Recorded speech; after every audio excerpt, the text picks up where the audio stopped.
আদ সম্প্রদায় কয় আমাদের চেয়ে শক্তিশালী আর কে আছে? আল্লাহ কয় তারা কি দেখে না যেই আল্লাহ তাদেরকে সৃষ্টি করেছেন সেই আল্লাহ তাদের চেয়ে অধিক শক্তিশালী। সুবহানাল্লাহ। আদ জাতির এত শক্তি দিয়েছেন কে? আল্লাহ। তো আল্লাহ শক্তি দিয়েছেন, তাহলে বেশি শক্তি কার? আল্লাহ। তো আদ জাতি কয় আমাদের চেয়ে বেশি শক্তিশালী আর কে? আল্লাহ বলে তারা কি দেখে না তাদেরকে যেই রব বানিয়েছে তিনি তাদের চেয়ে আরো বেশি শক্তিশালী। তো আল্লাহ বলে তারা আমার আয়াতগুলাকে অস্বীকার করত। বলেন নাউজুবিল্লাহ। এই আদ জাতি নিজেদের দৈহিক অবকাঠামো আর শক্তি দিয়ে খুব বড়াই করত। এই আদ জাতির কাছে যেই নবীকে আল্লাহ পাঠিয়েছেন এই নবীর নাম হুদ আলাইহিস সালাতু ওয়াস সালাম। সূরা আরাফের ৬৫ নং আয়াত থেকে ৭২ নং আয়াতে আল্লাহ পাক রব্বুল আলামিন বলেন, ওয়া ইলা আদিন আখাহুম হুদা ক্বালা ইয়া কওমি ইবুদুল্লাহ মা লাকুম মিন ইলাহিন গায়রু। আদ জাতির নিকট আমি তাদের ভাই হুদ আলাইহিস সালাতু ওয়াস সালামকে পাঠাইলাম। তিনি আদ জাতিকে দাওয়াত দিলেন, হে আমার সম্প্রদায় তোমরা আল্লাহর ইবাদত করো, তিনি ছাড়া কোনো ইলাহ নাই। আফালা তাত্তাকুন, তোমরা কি শিরিক থেকে ফিরে আসবে না, বেঁচে থাকবে না? আদ জাতি বৃষ্টির একজনকে দেবতা মনে করত, বাতাসের দেবতা মনে করত আরেকজনকে, ফসলের দেবতা মনে করত আরেকজনকে, রিজিকের দেবতা মনে করত আরেকজনকে। নাউজুবিল্লাহ। বলেন তো আমাদের আলো বাতাস রিজিক আমাদের শারীরিক শক্তি এই সব কিছুর ক্ষমতা মালিক একমাত্র কে? আল্লাহ। তো আদ জাতি বাতাসের একজনকে মনে করত দেবতা, আলোর দেবতা মনে করত একজনকে, ফসলের দেবতা মনে করত আরেকজনকে, এরকম মনে করত। তো হুদ নবী বললেন তোমরা এক আল্লাহর ইবাদত করো, এই সব কিছুর সৃষ্টিকর্তা একজন, তিনি হলেন আল্লাহ। তো এই কথা বলার পর হযরত হুদ আলাইহিস সালাতু ওয়াস সালামের সম্প্রদায়ের মধ্যে যারা নেতৃস্থানীয় কাফের, একটা তো সাধারণ কাফের আর একটা নেতৃস্থানীয় যারা লিডার, তো এই লিডার যারা তাদের মধ্যে নেতৃস্থানীয় কাফেররা হুদ নবীকে বলল, কি বলল দেখেন, ক্বালাল মালাউল্লাযীনা কাফারু মিন কওমিহি ইন্না লানারাকা ফী সাফাহাতিন ওয়া ইন্না লানাযুন্নুকা মিনাল কাযিবিন। হুদ আলাইহিস সালাতু ওয়াস সালামের সম্প্রদায়ের মধ্যে যারা নেতৃস্থানীয় কাফের, এই কাফেররা বলল হুদ আমরা তোমাকে নির্বুদ্ধিতার মধ্যে দেখতে পাচ্ছি, তুমি তো একজন বোকা মানুষ। নাউজুবিল্লাহ। যেমন বর্তমানে যারা মাদ্রাসায় পড়ে আপনাদের মাঝে একদল ওই মাদ্রাসার ছাত্রদেরকে বলেন বেটা বোকা শোকা নাকি মাদ্রাসায় কেন পড়ছ, মানে আপনি জ্ঞানী। হুদ আলাইহিস সালাতু ওয়াস সালামকে তারা বলল আমরা তোমাকে দেখতেছি তুমি নির্বুদ্ধি একজন মানুষ, তোমার বুদ্ধি শুদ্ধি কম, আর ওয়া ইন্না লানাযুন্নুকা মিনাল কাযিবিন, হুদ আমরা তোমাকে একজন মিথ্যাবাদী মনে করি। হুদ নবী দাওয়াত দিবেন কি সত্যের না মিথ্যার? সত্যের। যাদেরকে সত্যের দাওয়াত দিলেন তারা বলল তুমি মিথ্যাবাদী। নাউজুবিল্লাহ।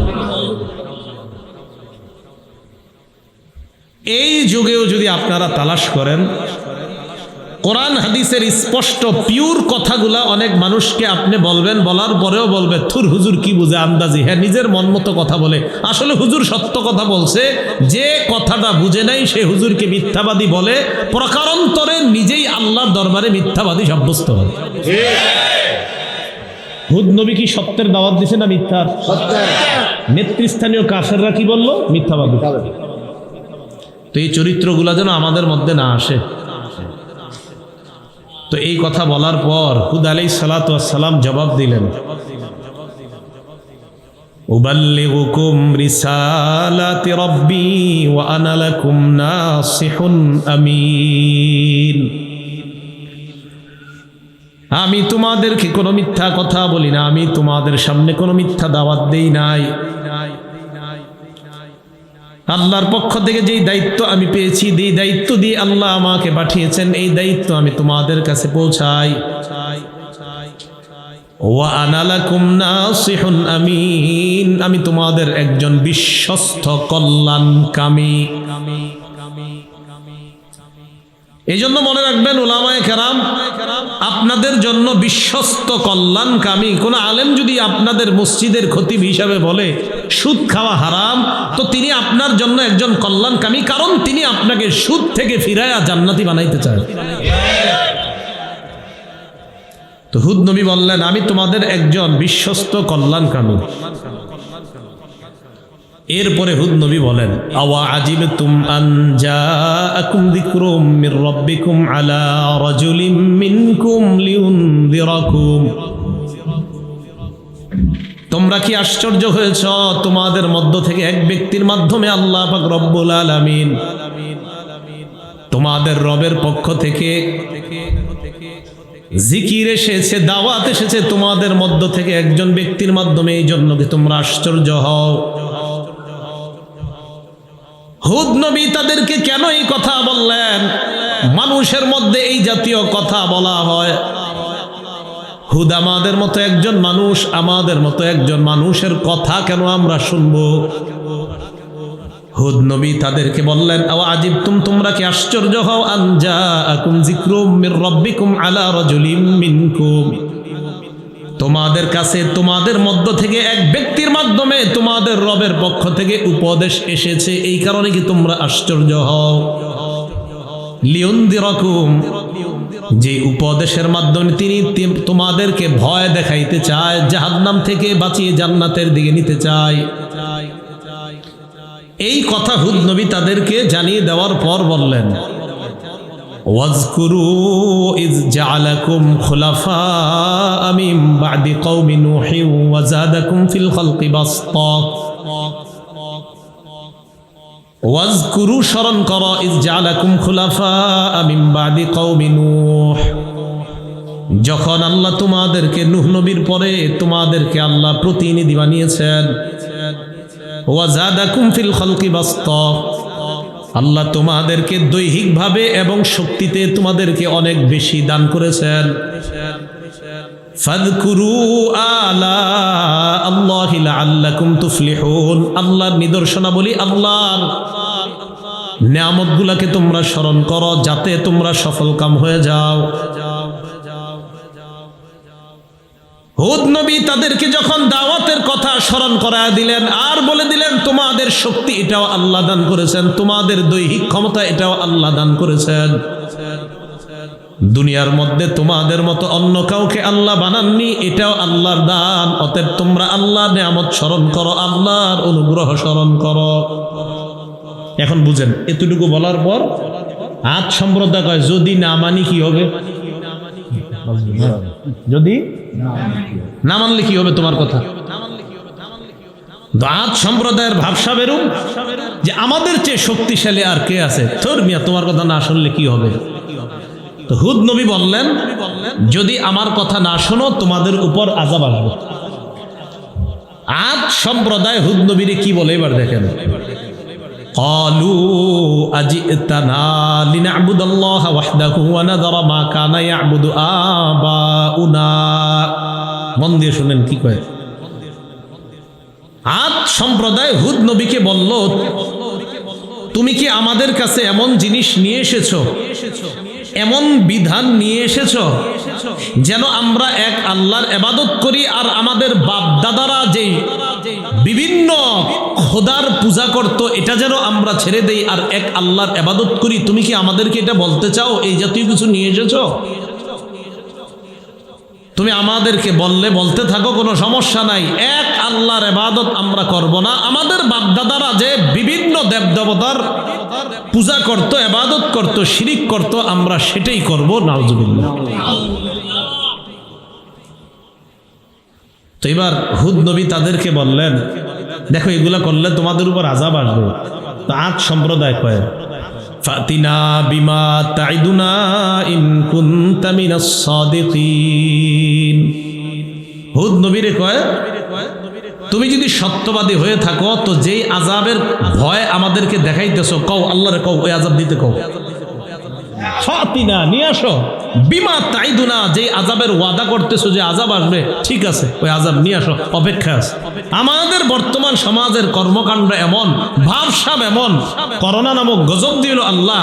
এই গজব দেওয়ার পরেও আমাদের ভাবসাব আর গুনাহের মিটার আর মাত্রা এমন যে কেমন যেন বলতেছে আল্লাহ আরো বড় কোনো গজব দিলে আপনি দিতে পারেন, সমস্যা নাই, আমরা অপরাধ করতেই থাকবো, এরকম ভাবসাব আমাদের।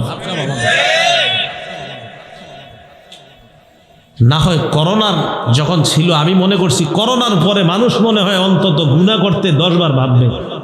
কিসের গুনাহ করতে ভাববে? আপনার মিটার বাড়ছে আরো। আজ সম্প্রদায় কয় আল্লাহ যে আযাব দিবে, বলো, দিতে বলো, আনতে বলো, অপেক্ষা আছে। হুদ নবী তাদেরকে জবাব দিলেন, আহা, ক্বালা ক্বাদ ওয়াকা আলাইকুম মির রাব্বিকুম রিজসুন ওয়া গাদাব। তোমাদের উপর তো আযাব অলরেডি ফায়সালা হয়েই গিয়েছে, নাউজুবিল্লাহ। তোমাদের রবের পক্ষ থেকে শাস্তি অলরেডি তোমাদের উপর পতিত হয়েই গিয়েছে। ওয়া গদব, এবং আল্লাহর রাগ তোমাদের উপর পতিত হয়ে গিয়েছে। আতুজাদিলুনানি ফি আসমাইন সাম্মাইতুমুহা আনতুম ওয়া আবাউকুম মা নাযালাল্লাহু বিহা মিন সুলতান।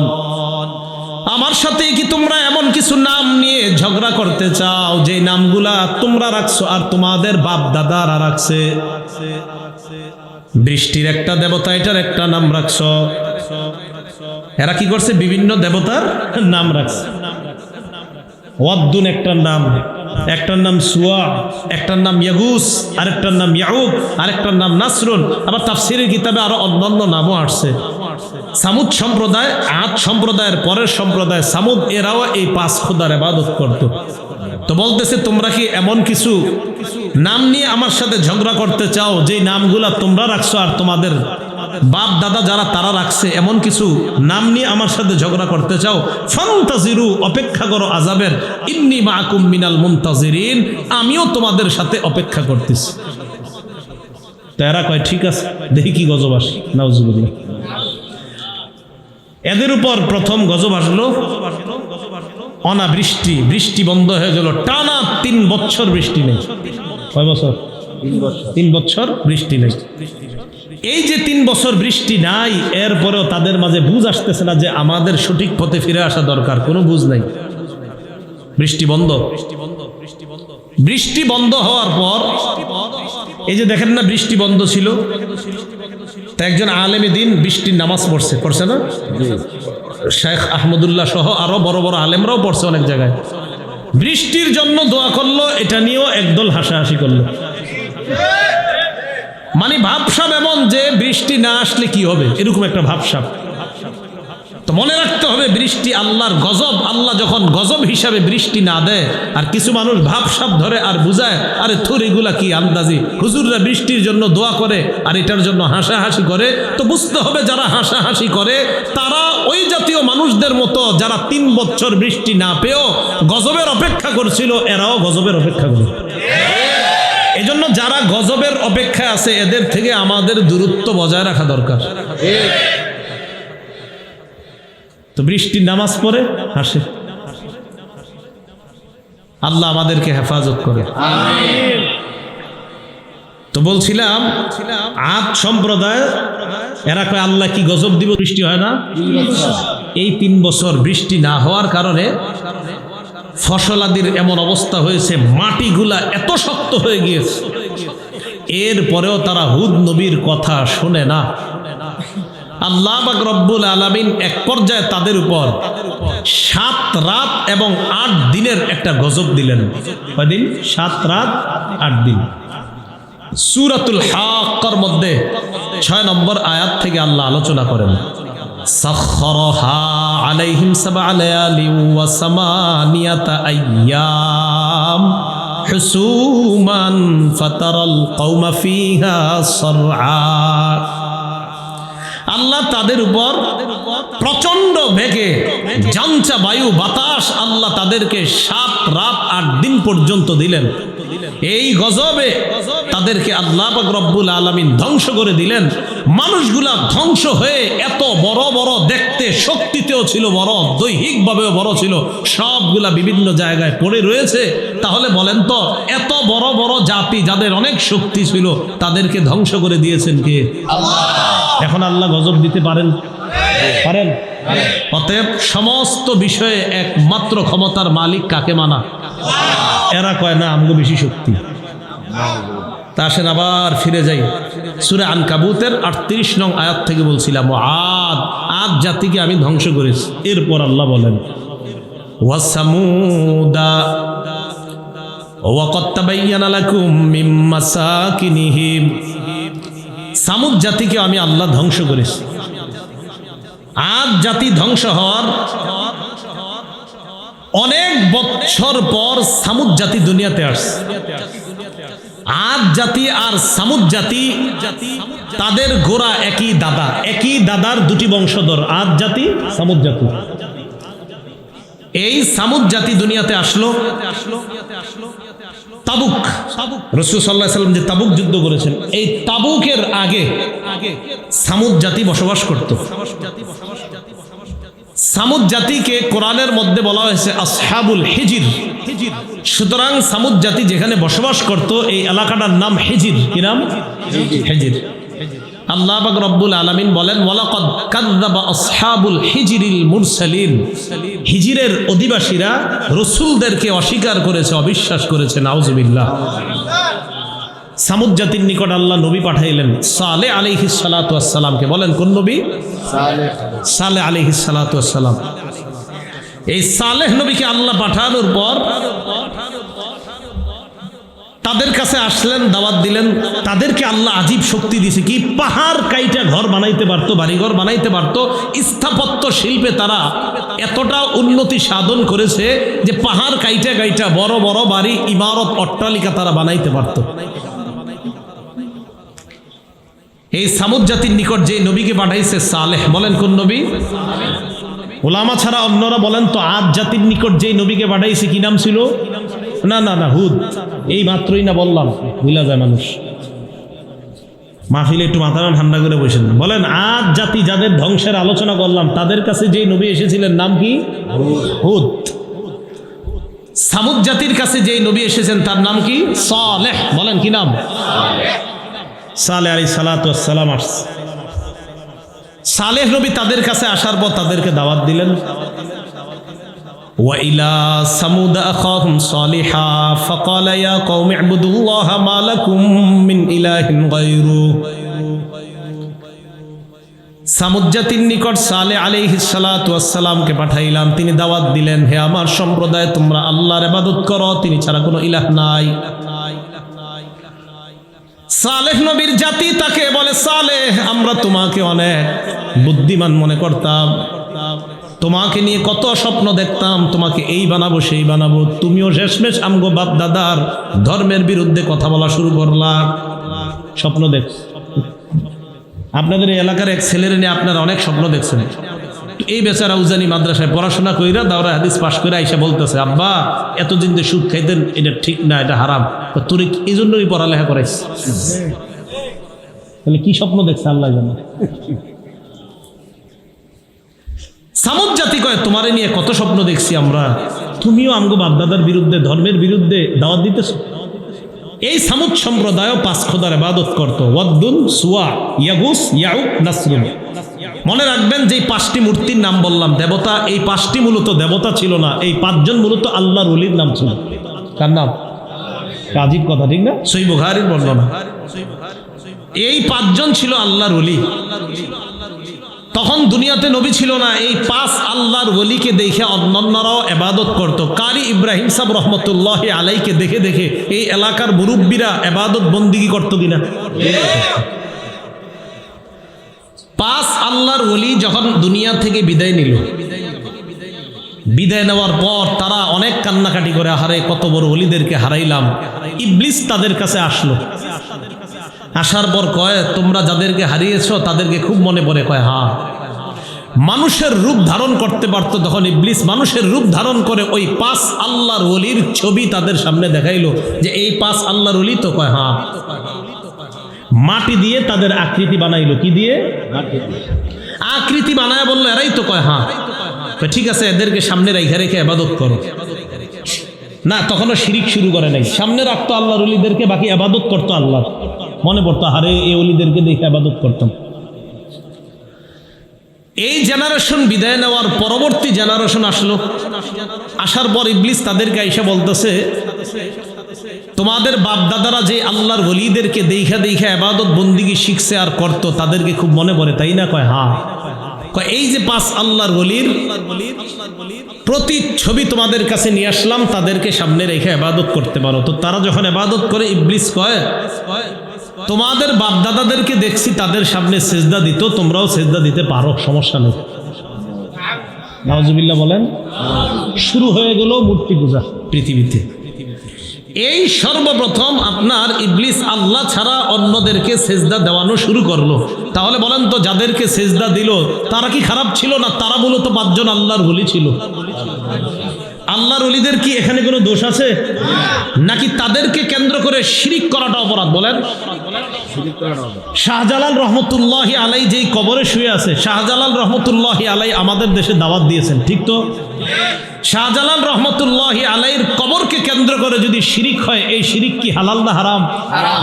বোঝা গেল আল্লাহর ওলি যারা, তারা তো ঠিক, তারা তো আল্লাহর ওলি, কোনো সন্দেহ নাই। কিন্তু আল্লাহর ওলিদেরকে বিক্রি করে তাদেরকে বেচে যদি কেউ শিরিক করে, ওই শিরিকের বিরুদ্ধে আসি থাকবো ইনশাআল্লাহ। আল্লাহর ওলিদেরকে পুঁজি কইরা অনেকে শিরিকের কাজ শুরু করে, কারণ আল্লাহর ওলিদের ব্যাপারে সবার একটা দুর্বলতা থাকে।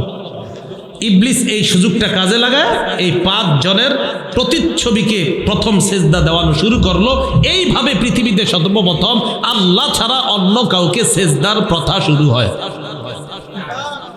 তো এই 5 খোদা বংশ পরম্পরায় আস্তে আস্তে সামুদ জাতির কাছে আসছে। কোন জাতি? আলেম ছাড়া অন্যরা বলেন সামুদ জাতির কোন নবী?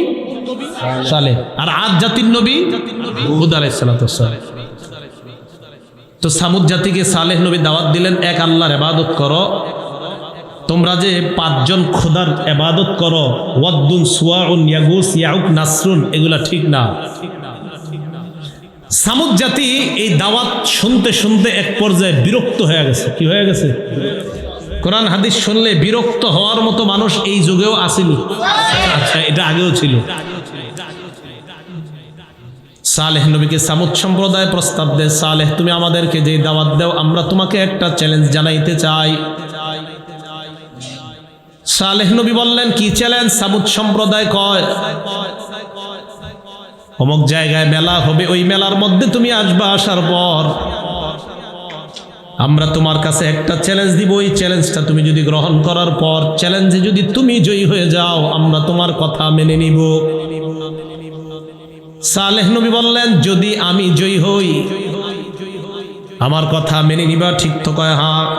এবার তারা কয়, যদি তুমি জয়ী না হও তাহলে আমগরে আর এরকম দাওয়াত দিও না, বেনের বেনের ঘেনের ঘেনের আর দিও না। নাউজুবিল্লাহ। তো সামুদ সম্প্রদায় চিন্তা করলো, সালেহরে আমরা এমন এক চ্যালেঞ্জ দিব যেই চ্যালেঞ্জে সে কোনোদিনও জয়লাভ করতে পারবে না। খুব মন দিয়ে শুনেন। সালেহ নবী কয়, ভালোই তো, তারা যদি আমার একটা চ্যালেঞ্জ দেয়, সমস্যা কি? আল্লাহর কাছে দোয়া করবো, আল্লাহ কবুল করবে, বাস তারা মুসলমান হয়ে যাবে। এটা ভালো কথা। মেলায় গেছে। যাওয়ার পর সালেহ নবী বললেন, ঠিক আছে, তোমরা আগে তোমাদের 5 জন খোদারে ডাক দাও। ডাক দিস, শোনে না কথা। আরে কথা শুনবো নাকি? তো সামুদ জাতি এবার সালেহ নবীর কয়, সালেহ আমরা তোমার যেই কথাটা বলবো এখন, তুমি তো কোনোদিনও পারবা না, এরপরে বলতেছি। কয়, কি বলবা বলো? সালেহ নবীকে কয়, সালেহ আল্লাহকে বলো, আইয়ুরিয়ানা নাকাতান মিন হাদিহিস সখরা, এই যে পাহাড়টা দেখা যায়, এই পাহাড়ের ভিতর থেকে 10 মাসের গর্ভবতী একটা উটনি আল্লাহ যেন বের করে আমাদেরকে দেখা দেয়, এটা আল্লাহরে বলো। আচ্ছা, পাহাড় থেকে উটনি বের হবে কেন? হ্যাঁ না, প্রথমে মানুষ হিসেবে আমরা বলি, পাহাড় থেকে কি কখনো উট বেরোইব? পাহাড়ের পেটে কি উট থাকে? আরে মাটির ভিতরে কি উট থাকে? তো সালেহ নবীর এই কথা বলছে, আল্লাহরে বলো এই পাহাড়ের ভিতর থেকে গর্ভবতী উটনি, 10 মাসের গর্ভবতী উটনি বের করতে, আবার যেটার দুধ হবে। তো তারা মনে করছে সালেহ এটা কইব আর থুর এটা কি হইব নাকি আন্দাজি, তাহলে আমগরে আর ডিস্টার্ব করবো না। সালেহ নবী নামাজের মধ্যে দাঁড়িয়ে গেলেন, আল্লাহর কাছে দোয়া করতে থাকলেন। এক দিক দিয়ে সালেহ নবী দোয়া করতে থাকলেন, অন্য দিক দিয়ে সামুদ সম্প্রদায় তাকায় দেখে পাহাড়ের পেট ফেটে আল্লাহ পাক রব্বুল আলামিন গর্ভবতী উটনি বের করে দেয়। সালেহ নবীকে আল্লাহ কোরআনে জানায়া দিলেন, এদেরকে বলেন, সূরা আরাফে আল্লাহ বলেন, হাদিহি নাকাতুল্লাহি লাকুম আয়াতান ফাদারুহা তাকুল ফি আরদিল্লাহ। এই যে আল্লাহর উটনি, এটা আল্লাহর নিদর্শন তোমাদের জন্য, এটাকে ছেড়ে দাও। তাকুল ফি আরদিল্লাহ, এটা আল্লাহর জমিনে খাবে, যেমনে পারে এমনে চলবে। ওয়ালা তামাসসুহা, এটার গায়ে টাচ করবা না, স্পর্শ করবা না।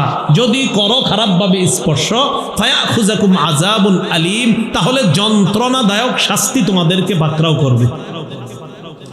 আরেকটা নিয়ম বলে দিয়েছি কি, হাদিহি নাকাতুল্লাহা শিরবু ওয়া লাকুম শিরবু ইয়াউমিম মা'লুম। শোনো, এটা আল্লাহর উটনি, এটা একদিন পানি পান করবে, তোমাদের পশুগুলো একদিন পানি পান করবে, এটাকে কখনো ডিস্টার্ব করবা না। তাহলে এই জায়গায় একটু মনে রাখেন, উটনি আল্লাহর নিদর্শন, প্রথম কথা। 2, এটা এটার মতো রাস্তাঘাটে চলবে, মাঠে ঘাটে খাবে, চলবে। এটা 3 নাম্বার কথা, এটা একদিন পানি পান করবে, আর তাদের এলাকার পশুগুলো একদিন, এটাকে ডিস্টার্ব করা যাবে না। 4 নাম্বার, এটার গায়ে খারাপ নিয়তে টাচ করা যাবে না, এটা আল্লাহর নিদর্শন, এটা আল্লাহ দুনিয়াতে পাঠিয়েছে। মানুষের অভ্যাস বুঝেন না, তো এরা কয় যেহেতু খারাপ নিয়তে টাচ করতে নিষেধ করছে, একটু কইরা দেখি না কি হয়। আল্লাহ পাক রব্বুল আলামিন বলেন, ওয়াকানা ফিল মাদিনাতি 9 রাহতি ইউফসিদুনা ফিল আরদি ওয়ালা ইউসলিহুন। এলাকার মধ্যে 9 জনের একটা ডাকাত দল ছিল। বলেন কয়জন? 9 জন। এরা খালি অপকর্ম করে বেড়াইতো, রাতের বেলা ছিনতাই করত, লুণ্ঠন করত। এদেরকে বুঝিয়ে শুনিয়ে রাজি করাইলো যে তোমরা আল্লাহর যে নিদর্শন সালেহ নবী দোয়ার মাধ্যমে যেই উটনি দুনিয়াতে আনছে, এই উটনিটাকে তোমরা হত্যা করবা, এই বলে ওই 9 ডাকাত দলকে রাজি করালো। এটা একটা বিষয়। ডাকাত দল কি করলো? উটনিকে রাতের বেলা ফাআকারুন নাকাতা, এই উটনিকে তারা হত্যা করলো। বলেন নাউজুবিল্লাহ। সালেহ নবী দৌড়ে আসছে, সর্বনাশ, কে করছে এই কাজ? আযাব আসবে। সালেহ নবী তো জানে যে আল্লাহ আমাকে জানায় দিবে এটা কারা করছে। ওই 9 ডাকাত দল চিন্তা করলো, আমাদের ব্যাপারটা যদি সালেহ নবী জেনে যায় তাহলে তো আমরাও সমস্যায় পড়বো। এক কাজ করি, আজকে রাতে সালেহ নবীরই দুনিয়াতে বিদায় করে দিই। কি করলো? তাকাসামু বিল্লাহি লানুবাইয়িতান্নাহু ওয়া আহলা। এই ডাকাত দল শপথ করলো যে আজকে রাত্রেই আক্রমণ চালায়া সালেহকে আর তার পরিবারকে শেষ করে দিব। 19 পারার শেষ নাম্বার পৃষ্ঠা, খুব সুন্দরভাবে আছে, দেখবেন। قالوا تقاسموا بالله لنبيتنه واهله ثم لنقولن لوليه ما شهدنا مهلك اهله وانا لصادقون। 9 জন শপথ করলো, আজ রাতেই সালেহ নবীকে হত্যা করব, রাতের বেলা অতর্কিত হামলা চালাবো। সালেহের পরিবারকে হত্যা করার পর তার অভিভাবকরা যদি কেউ জিজ্ঞাসা করে, আমরা শপথ খেয়ে বলবো। আচ্ছা, এরা শপথ খাওয়ার কি দরকার আছে? আমগরে জিগাইব? মানে ডাকাতরা তো জানে যে এই জাতীয় অপকর্ম ঘটলে আমগো উপরে সন্দেহের তীর আসবে, আর যদি আসে আমরা বলবো না না না আমরা ছিলাম না, ওই যে চোরে কলা কে চুরি করছে, করে আমরা না আমরা না, আপনি জিজ্ঞাসা করছেন আপনি না। তো এরা আগে থেকেই বলতেছে আমরা বলবো মা শাহিদনা মাহলিকা আহলি ওয়া ইন্না লাসাদিকুন, যে এই হত্যাকাণ্ডের সাথে আমরা জড়িত না। মানে আগে থেকে পুরো নিয়ত কি বলবে। এবার তারা চক্রান্ত করলো, ওয়া মাকারু মাকরা, তারা চক্রান্ত করলো, ওয়া মাকারনা মাকরা, আমি আল্লাহ চক্রান্তের চক্রান্তের সমুচিত জবাব দিয়ে দিলাম। তারা কি করলো? চক্রান্ত। তারা কি করলো? আল্লাহ কয় ওয়ামাকারনা মাকর, আমি তাদের চক্রান্তের সমুচিত জবাব দিয়ে দিলাম। এজন্য ইসলাম মুসলমানকে ধ্বংস করার চক্রান্ত যদি কেউ করে, তাদেরকে আল্লাহ সমুচিত জবাব আজ হোক কাল হোক ঢিল দিতেছে এমন ধরা ধরবে তো সমুচিত জবাব দিয়ে দিবে। সঠিক বিষয়কে কখনো শেষ করার ষড়যন্ত্র করা যাবে না, যদি করেন তা আপনি শেষ হয়ে যাবেন। আল্লাহ বুঝার তৌফিক দান করেন। রাতের বেলা সত্যি সত্যি গেছে সালেহ নবীরে মারতে, পাহাড়ের পিছনে গিয়ে লুকিয়ে আছে। তাফসীরের কিতাবে আসছে প্রথমে হামলা চালাইছে, যেই মাত্র হামলা করতে যাবে কে যেন উল্টা তাদের উপর হামলা চালায়। কেউ নাই কিন্তু আশেপাশে কেউ নাই। কয়বার হলো? একবার। আবার দ্বিতীয়বার হামলা চালাইছে, চালানো মাত্র কে যেন আগে আবার হামলা তাদের উপরে চালায়। আরে ঘটনা কি? এটা কে করে? তৃতীয়বার হামলা চালাইতে গেছে, এবার ফাইনাল হামলা চালাবে যে এই আক্রমণে সালেহ আর তার পরিবারকে খতম করব। এবার তারা যখন ফাইনাল আক্রমণ করতে গেছে, কে যেন তাদের উপর ফাইনাল আক্রমণ করে তাদেরকে শেষ করে দিচ্ছে।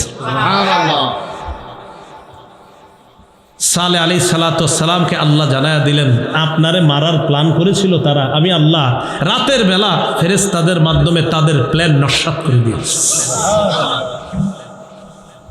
তাহলে সালেহ আলাইহিস সালাতু ওয়াস সালামের জাতি যখন এইভাবে উটনিকে হত্যা করলো, আবার সালেহ নবীকেও মারার ষড়যন্ত্র ইত্যাদি করলো, সালেহ নবী এই সব কিছু তাদেরকে বলল, দেখো উটনিকে তোমরা মেরে ফেললা, অথচ তোমরাই বলছো দোয়া করা, আল্লাহর কাছে দোয়া করি যেন উটনি বের করে আল্লাহ করলেন।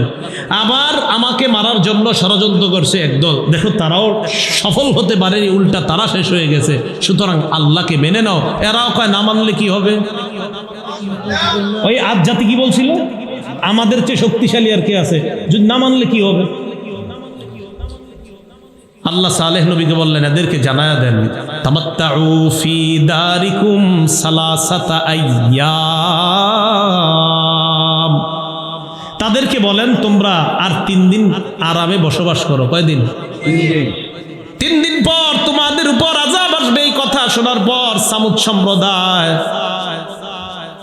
মানে আমি মাঝে মাঝে চিন্তা করি, দেখেন বলে দিছি কিন্তু যে 3 দিন পরে গজব আসবে, তা আমি চিন্তা করি এই যুগে যদি আল্লাহ কোনো নবী পাঠাইতেন আর ওই নবী যদি বলে ফেলতেন যে 3 দিন অপেক্ষা করো গজব আসবে, আল্লাহ জানে আমরা কি বলতাম।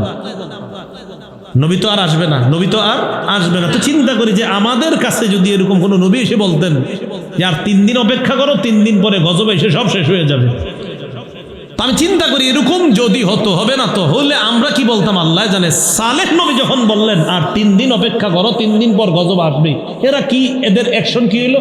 তোর আন্দাজে কথা। আমি জানি না আমরা কি বলতাম, কিন্তু এরা বলছে কি, এরা এদের মতো করে চলতে থাকলো 3 দিন। চিন্তা করেন 3 দিন পর গজব আসবে। একজন নবী বলছে, কোন নবী? যেই নবী ইতিমধ্যে দোয়ার মাধ্যমে মুজিজা প্রদর্শন করলো, আবার অনেকগুলা ঘটনার মাধ্যমে বলল দেখো আল্লাহ আছে, এরপরেও বললেন 3 দিন পর সেই আল্লাহ গজব দিবে। এরা সুন্দর আরামসে দিন কাটায়, কয় থুর আন্দাজি, এর কথা এগুলো কে বিশ্বাস করে? 3 দিন পর ফাআখাযাতহুমুস সাইহা, প্রচন্ড একটা আওয়াজ আসলো। তাফসীরের কিতাবে আসছে প্রথমে হালকা ঠান্ডা বাতাসের মতো আসছে। এরা কয় এটা তো আমাদের জন্য আরো ভালো দেখি। সালেহ কয় গজব, কই গজব? এই ঠান্ডার মধ্যে আস্তে আস্তে আস্তে আস্তে এমন বিকট আওয়াজ শুরু হলো তাদের উপর, গজব এসে তাদেরকে ধ্বংস করে দিল।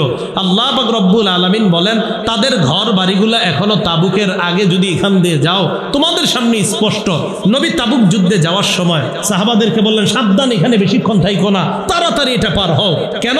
আমি আশঙ্কা করি না জানি তোমাদের উপর ওই গজব আসে, যেই গজব জালেম সম্প্রদায় সামুদ জাতির উপর আসছে, আমার উম্মতের উপর যেন না আসে, তাড়াতাড়ি পালাও। তাহলে সামুদ জাতিকে ধ্বংস করলেন কে? আদ জাতিকে ধ্বংস করলেন কে? বলেন তো, আদ জাতির নবীর নাম কি? হুদ। সামুদ জাতির নবীর নাম কি? সালেহ। এবার আল্লাহ বলেন, ওয়া কারুনা ওয়া ফিরআউনা ওয়া হামান, আমি কারুনকে ধ্বংস করছি, ফিরআউনকে ধ্বংস করছি, হামানকেও আমি ধ্বংস করছি। সূরাতুল কসস ৭৬ থেকে ৮১ নম্বর আয়াতে আল্লাহ বলেন, ইন্না কারুনা কানা মিন কওমি মুসা ফাবাগা আলাইহিম ওয়া আতাইনাহু মিনাল কুনুজি মা ইন্না মাফাতিহাহু লাতানূউ বিল উসবাতি উলিল কুওয়া إذ قال له قومه لا تفرح إن الله لا يحب الفرحين ঠিক আছে সূরা কসসের 76 থেকে 81 নম্বর আয়াতে আল্লাহ পাক রব্বুল আলামিন বলেন ইন্না কারুনা কানা মিন কওমি মুসা ফাবাগা আলাইহিম কারুন মুসা আলাইহিস সালাতু ওয়াস সালামের সম্প্রদায়ের একজন ছিল ফাবাগা আলাইহিম কারুন তাদের উপর সীমা লঙ্ঘন করলো তাদের উপর উদ্ধত প্রকাশ করলো অহংকার প্রকাশ করলো আল্লাহ বলেন ওয়া আতাইনাহু মিনাল কুনুজি মা ইন্না মাফাতিহাহু লাতানূউ বিল উসবাতি উলিল কুওয়া আল্লাহ বলেন কারুনকে আমি এত সম্পদ দান করেছিলাম কারুনের ধন সম্পত্তির যে চাবিগুলা এই চাবিগুলা বহন করত একদল শক্তিশালী সম্প্রদায় শুধু তার চাবি বহন করত কি বহন করত চাবি তো কারুনকে আল্লাহ এত সম্পদ দান করেছেন মুসা আলাইহিস সালাতু ওয়াস সালাম কারুনকে বললেন ইয ক্বালা লাহু কওমুহু লা তাফরা ইন্নাল্লাহা লা ইউহিব্বুল ফারিহিন ও সম্প্রদায় তাকে বলল তুমি অহংকার করবা না আল্লাহ অহংকারদেরকে পছন্দ করে না তো মুসা নবী তাকে বলেছিলেন আহসিন কামা আহসানাল্লাহু ইলাইক আল্লাহ তোমার যে ধন সম্পদ দান করেছে এই ধন সম্পদ থেকে তুমিও একটু দান করো মানুষের প্রতি অনুগ্রহ করো কারুন জবাব দিল আল্লাহ আমারে দান করছে মানে নাউজুবিল্লাহ বলেন আমাদেরকে ধন সম্পদ দান করেন কে মুসা নবী বললেন আহসিন কামা আহসানাল্লাহু ইলাইক আল্লাহ যে তোমারে ধন সম্পদ দান করেছে তোমাকে অনুগ্রহ করেছে তুমিও মানুষের প্রতি একটু অনুগ্রহ করো কারুন জবাব দেয় ক্বালা ইন্নামা উতিতুহু আলা ইলমিন ইনদি কারুন জবাব দেয় আমার জ্ঞানের মাধ্যমে এই সম্পদ আমার কাছে এসেছে আমার জ্ঞানের এত বেশি জ্ঞান আমার যে আমি জ্ঞানের মাধ্যমে এই সম্পদ উপার্জন করেছি কোন কোন তাফসীর কারক লিখেছেন কারুন ছিল রসায়ন বিদ্যায় পারদর্শী কোন বিদ্যা রসায়ন বিদ্যা তো কারুন সে বলে যে আমি আমার জ্ঞানের আলোকে এই সম্পদের মালিক হয়েছি সাবধান জিন্দেগিতে এই কথা বললেন না আপনার যা কিছু আছে সব দিয়েছেন আল্লাহ আমি আমার জ্ঞানের মাধ্যমে এটার মালিক হয়েছি কি তুমি আন্দাজি কথা কও আমার সম্পদ মানুষের দিন দিল যাদের উপর যাকাত ফরজ এই যুগের অনেক মুসলমান এই কথা বলে ফেলে আমার টাকা আরেকজন দিব আন্দাজি কথা নাউজুবিল্লাহ তো এই কথা বলার পর কারুন যখন বলল ইন্নামা উতিতুহু আলা ইলমিন ইনদি আল্লাহ বলেন আওয়ালাম ইয়ালাম আন্নাল্লাহা ক্বাদ আহলাকা মিন ক্বাবলিহি মিনাল কুরুনি মান হুয়া আশাদ্দু মিনহু কুওয়া ওয়া আকসারু জামআ আল্লাহ বলে কারুন কি জানে না তার পূর্বে কত শক্তিশালী সম্প্রদায় যাদেরকে আমি আল্লাহ ধ্বংস করলাম এটা শুধু কারুনের জন্য নসিহত না এই যুগের জন্য নসিহত তোমরা যারা সম্পদের বড়াই করো তোমরা কি জানো না তোমাদের পূর্বে বহু জাতি ছিল যাদের সম্পদ ছিল অনেক যাদের সন্তান ছিল যাদের ধনবল এবং জনবলের কোনো অভাব ছিল না আমি তাদেরকে ধ্বংস করে ছাড়লাম তোমাদেরকে ধ্বংস করা আমি আল্লাহর কাছে কোনো ব্যাপার না আল্লাহ বলে সে কি দেখে না তার পূর্বে কত জাতি যাদের ধনবল জনবল সম্পদও ছিল আবার পিছনে অনেক লোক ঘুরতো বর্তমান যুগেও দেখবেন কিছু সম্পদ আর পিছনে অনেকে ঘুরে সে অনেক কিছু মনে করে আরে আমরা আমাদেরকে মনে করেন রাস্তা দিয়ে হাঁটলে পিছনে অনেকে হাঁটে মাঝে মাঝে চিন্তা করি আল্লাহ জানে এত মানুষ পিছে হাঁটে কখন জানি ধইরা ফেলে এই বেটা এমনি হাঁটো আর মনে করো নিজের কিছু হয়ে গেছে এই জন্য বেশি হাইটেন না পিছনে আসলে সত্যি সত্যি আপনারা হাঁটলে আল্লাহ জানে কখনো যদি এরকম আসে যে পিছে হাঁটতেছে এতজন ধরে ফেলবে আল্লাহ তাআলা আমারে ধরবে পিছনে এত মানুষ হাঁটে দেখা বড়াই করো না তোমার পূর্বে কত মানুষ ছিল পিছনে ধনবল জনবলের অভাব ছিল না এদেরকে আমি আল্লাহ শেষ করে দিয়েছি তোমরা কি শেষ করতে কোনো ব্যাপার না কারণ কয় আমার জ্ঞানের মাধ্যমে এই সম্পত্তি আমি অর্জন করেছি আল্লাহ কয় কারণ কি জানে না তার পূর্বে কত শক্তিশালী সম্প্রদায় ছিল ধনবল জনবলের অভাব ছিল না এদেরকে আমি আল্লাহ ধূলিসাৎ করে দিয়েছি কারণ তো কোনো ব্যাপার না এই কথা বলার পর কারণ একদিন কি করলো আপনার দল বল নিয়ে ফাখরাজা আলা কওমিহি ফি জিনাতিহি সাজসজ্জা করে বের হয়েছে এখন একটু দেখেন তো সত্যি করে বলবেন অনেকের ধন সম্পদ দেখলে আমাদের এরকম মনে হয় না, আরে এর এত কিছু আমগো নাই, আছে না? হইতে পারে না? আরে হইতে পারে কিনা? এই জন্য আপনি উপরের দিকে না তাকিয়ে আপনার চেয়ে নিম্ন শ্রেণীর যারা তাদের দিকে তাকানো। قال الذين يريدون الحياة الدنيا يا ليت لنا مثل ما أوتي قارون إنه لذو حظ عظيم। যারা দুনিয়া চায়, যারা দুনিয়াত কামনা করে, তারা কারুনকে দেখা কয়, হায় আমাদেরকেও যদি কারুনের মতো ধন সম্পদ দেওয়া হতো। তারা বলতেছে, তো এই কথা তারা আফসোস করে বলে, আমাদেরকেও যদি দেওয়া হতো। ইন্নাহু লাযু হাজ্জিন আযীম, তার কত সম্পদ আল্লাহ দিয়েছে। আল্লাহ বলেন, ক্বালাল্লাযীনা উতুল ইলমা ওয়াইলাকুম সাওয়াবুল্লাহি খায়রুল লিমান আমানা ওয়া আমিলা সালিহা। যাদেরকে জ্ঞান দেওয়া হয়েছে, বলেন কি দেওয়া হয়েছে? জ্ঞান দেওয়া হয়েছে, বলেন সঠিক জ্ঞান, বলেন কি জ্ঞান? যাদেরকে সঠিক জ্ঞান দেওয়া হয়েছে তারা বলল, ওয়াইলাকুম, তোমাদের জন্য ধ্বংস, সাওয়াবুল্লাহি খায়র, আল্লাহর যে পুণ্য আর প্রতিদান এটাই উত্তম, লিমান আমানা, যে ঈমানদার তার জন্য আল্লাহর পক্ষ থেকে প্রাপ্ত প্রতিদানটাই উত্তম। তাহলে দুনিয়াদাররা কয় আমাদেরকে যদি কারুনের মতো দেওয়া হতো, আলেমরা কয় না না, আল্লাহ যা দেয়, আল্লাহ যেটা দেন এটাই তোমাদের জন্য উত্তম। সুবহানাল্লাহ। তাহলে বলেন তো, আমাদের মাঝে কেউ 10,000 টাকার মালিক আর কেউ হালাল ভাবে 10 লক্ষ টাকার মালিক। এই 10 লক্ষ টাকার মালিক হালাল ভাবে যিনি হয়েছেন তার এই মালিকানা দিয়েছেন কে? আল্লাহ। আর যাকে আল্লাহ 10,000 টাকার মালিক হালাল ভাবে বানিয়েছেন, এই 10,000 টাকার মালিকানাও তাকে দিয়েছেন কে? আল্লাহ। তাহলে দুনিয়াদাররা কয় আমারে যদি ওরকম দেওয়া হতো, আর আলেমরা কয় না না, আল্লাহ যা দিয়েছেন এটাই ঠিক। সুবহানাল্লাহ। এদুরু বুঝে আসছে? আচ্ছা, তো কারুনের অনেক ধন সম্পদ। মুসা নবীর কথা কারুনের আর বেশি ভাল লাগে না, নাউজুবিল্লাহ বলে। এবার কারুন চাইলো মুসা নবীর জনগণের সামনে অপমান করবে। কার সামনে? নাউজুবিল্লাহ। মুসা নবীর উপর ভয়ঙ্কর মিথ্যা অপবাদ দিয়ে মুসা নবীকে জনগণের সামনে অপমান অপদস্থ করতে চেয়েছে।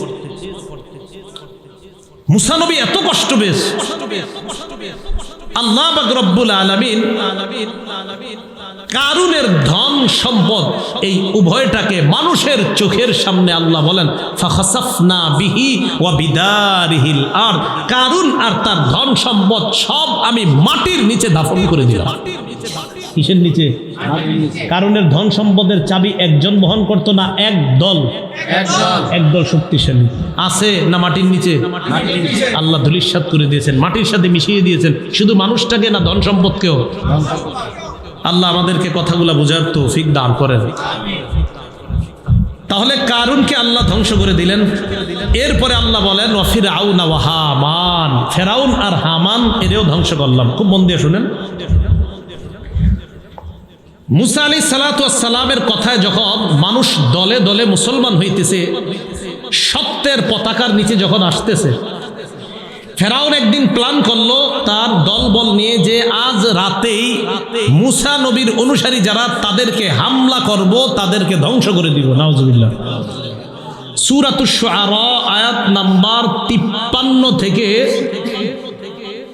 64 নম্বর আয়াত পর্যন্ত আল্লাহ পাক রব্বুল আলামিন বলেন, ওয়া আওহাইনা ইলা মূসা আন আসরি বিইবাদি ইন্নাকুম মুত্তাবাউন।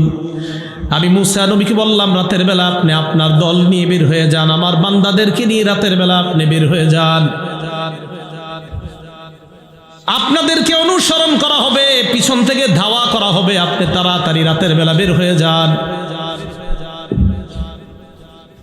মুসা নবী এবং তার অনুসারী বের হয়ে যায়। রাতের বেলা যখন চলতে লাগলেন, যাইতে যাইতে এক পর্যায়ে এমন এক জায়গায় চলে যায়, ফালাম্মা তারা আল জামআন ক্বালা আসহাবু মুসা ইন্না লামুদরাকুন। এই জায়গাটা একটু বুঝেন। আমরা এই জায়গায় আসলাম, আরেক দল রাস্তায় আসছে। এটা সবাই রাস্তা দিয়ে দেখবো কিনা, বাস এবার তাকান এদিকে। মুসা নবী আর তার অনুসারীরা যখন যাইতে যাইতে সমুদ্রের পারে চলে গেলেন, বলেন তো সামনে কি? সমুদ্র। বলেন সামনে কি? মুসা নবী আর তার অনুসারী যারা আছে, অনুসারীরা পিছনে তাকায়া দেখে ফেরাউন আর তার বাহিনী এমন জায়গায় চলে আসছে যে দুই দলকে দেখতে পাইতেছে। বুঝছেন নি? মানে মুসা নবীর অনুসারীরা শত্রুদেরকে দেখতেছে, শত্রুরা ইমানদারদেরকে দেখতেছে। বলেন সামনে কি সমুদ্র, বলেন সামনে কি, পিছনে বলেন শত্রু, পিছনে কি সামনে সমুদ্র, বলে পিছনেও বিপদ সামনেও বিপদ।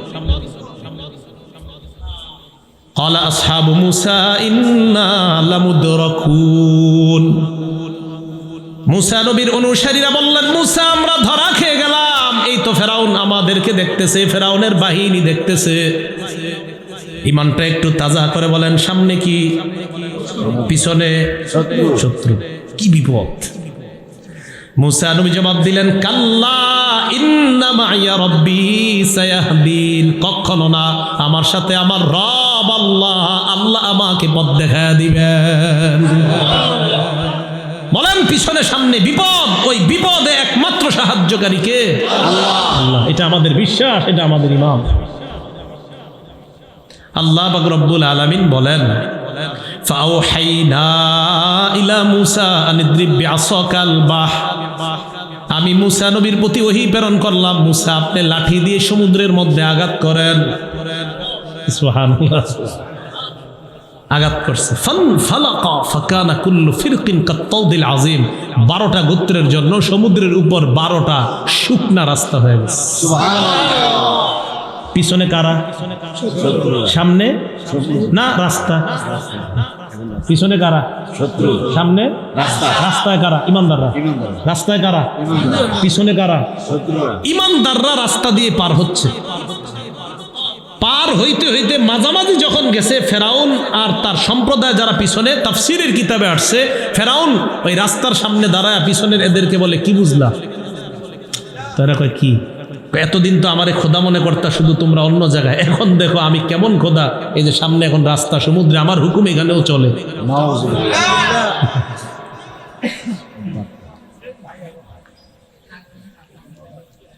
ফেরাউন আর তার বাহিনী, মুসা নবী আর তার অনুসারী রাস্তার মাঝখানে, ফেরাউন আর তার বাহিনীও রাস্তায় উঠছে।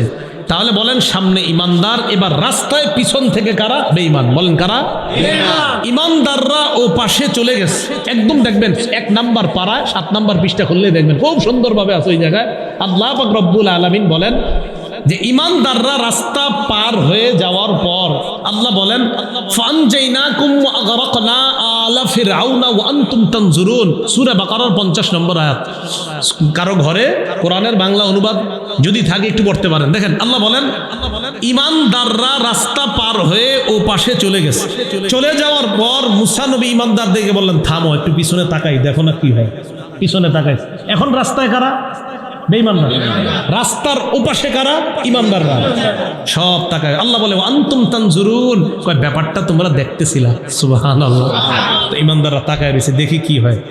রাস্তায় আর কোন ইমানদার নাই, বেঈমানরা শুধু রাস্তায়। আল্লাহ রাস্তারে বললেন, রাস্তা আগের মতো হয়ে যাও। সুবহানাল্লাহ। আল্লাহ এটাই বললেন, ওয়া আগরাকনা আলা ফিরআউন, ফেরাউন সম্প্রদায়কে আমি ধ্বংস করে দিলাম, ডুবিয়ে মারলাম। আসেন সূরা আনকাবুতের ওখানে যাই। সূরা আনকাবুতের 38 থেকে 40 নম্বর আয়াতে আল্লাহ বললেন, ও আদান, আদকে ধ্বংস করলাম, সামুদকে ধ্বংস করলাম, কারুনকে ধ্বংস করলাম, ফেরাউন আর হামান এই দুইটারে ডুবায়া মারলাম। আমি আল্লাহ পাক রব্বুল আলামিন তাদেরকে কেন মারলাম? আমার হুকুম তাদের কাছে গিয়েছে, তারা অমান্য করেছে, শুধু অমান্য না, উদ্ধত আচরণ করেছে, শুধু উদ্ধত আচরণ না, বরং তারা আমার যে গজব তাদের কাছে আসবে, এই গজবকেই তারা চ্যালেঞ্জ জানাইছে। আল্লাহরে বলো গজব দিতে, দেখি কি হয়। এই জন্য সাবধান, সাবধান।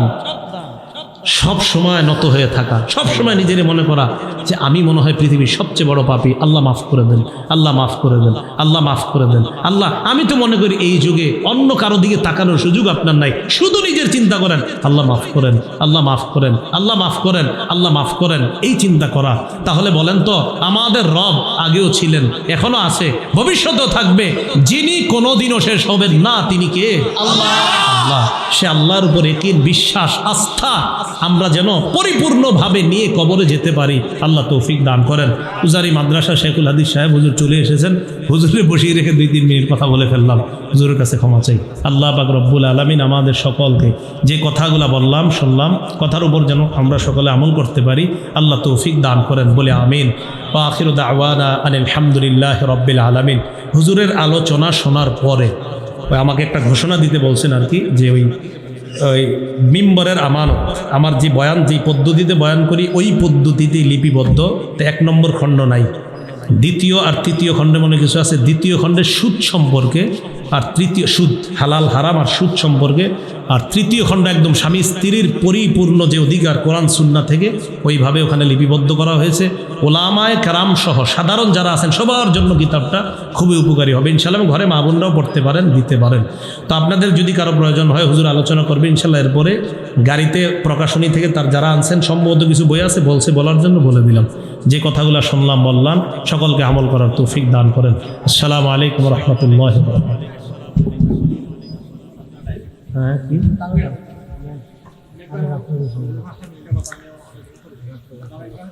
আচ্ছা, এক ভাই উনি যা বলেছেন এখানে আমি একটু আপনাদেরকে পড়ে শোনাই। আমি চাঁদপুর জেলার কচুয়া উপজেলার 4 নং পূর্ণ সহদেবপুর ইউনিয়নের সফিবাদ গ্রামের স্থায়ী বাসিন্দা। আমি হঠাৎ একটি দুর্ঘটনায় অনেক দিন যাবৎ কঠিন রোগে অসুস্থতা ভোগ করিতেছি।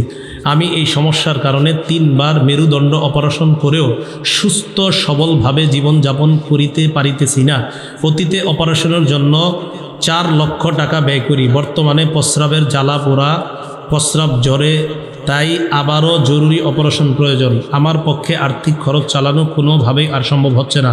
অপারেশন ব্যয় প্রায় 2 লক্ষ টাকা আরও প্রয়োজন। তাই দয়া করে সকলের কাছে আমি আর্থিক সহযোগিতা কামনা করছি। মোহাম্মদ মুজিবুর রহমান, পিতা মৃত মৌলভী হাফিজউদ্দিন, গ্রাম সফিবাদ, মধ্যপাড়া, মোল্লাবাড়ি। আপনারা যে যা পারেন ভাইকে সহযোগিতা করার চেষ্টা করেন। হুজুর আলোচনা করবেন ইনশাআল্লাহ। আসসালামু আলাইকুম।